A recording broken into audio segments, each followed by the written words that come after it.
দীর্ঘ ১.৫ যুগ পর আবারও নির্বাচনী প্রচারণায় মাঠে নেমে যেন হারিয়ে যাওয়ার সময়কে ফিরে পাচ্ছেন বিএনপি নেতা সালাউদ্দিন আহমেদ। বহু বছরের রাজনৈতিক অনুপস্থিতির পর যখন নিজ এলাকায় পা রাখেন তখন দৃশ্যটা ছিল অন্যরকম। চকরিয়া পেকুয়ার গ্রামীণ জনপথের সরু পথ, পাহাড়ি ডাল, বাজারঘাট সবখানে মানুষের ঢল নেমেছে শুধু তাকে এক নজর দেখার জন্য। দুপুর থেকে সন্ধ্যা পর্যন্ত তিনি ছুটে চলছেন পাড়া মহল্লা গ্রামের উঠানে মানুষের কাছে। প্রার্থী ঘোষণার পর এটাই তার প্রথম নির্বাচনী এলাকা সফর, আর সেই সফরকে কেন্দ্র করে এলাকায় রাজনীতি পুরোপুরি সরব। নিজ আসনে নির্বাচনী মাঠে প্রতিদ্বন্দ্বী জামায়াতে ইসলামের মনোনীত প্রার্থী আব্দুল্লাহ আল ফারুকের পিতা নুরুল কবিরের মৃত্যুতে তাদের বাড়িতে গিয়ে শোক ও সমবেদনা জানানোর মাধ্যমে রাজনৈতিক সৌহার্দ্যের নজির গড়লেন সালাউদ্দিন।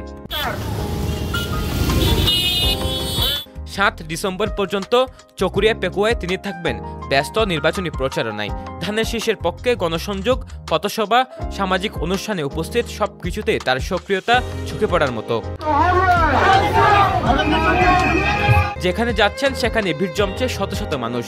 কেউ মোবাইলে ভিডিও করছে, কেউ হাত মেলানোর জন্য অপেক্ষা করছে, আবার কারো চোখে পুরনো দিনের আবেগ জ্বরছে। দীর্ঘ বিরতির পরও সালাউদ্দিন আহমেদের রাজনৈতিক প্রভাব ও গ্রহণযোগ্যতা এখনও অক্ষত। সালাউদ্দিন আহমেদ একসময় একাধিক মন্ত্রণালয়ের দায়িত্ব পালনকারী, মাঠের রাজনীতিতে দক্ষ সংগঠক, বিএনপির কেন্দ্রীয় নেতৃত্বে গুরুত্বপূর্ণ মুখ। News desk, পেনুয়া।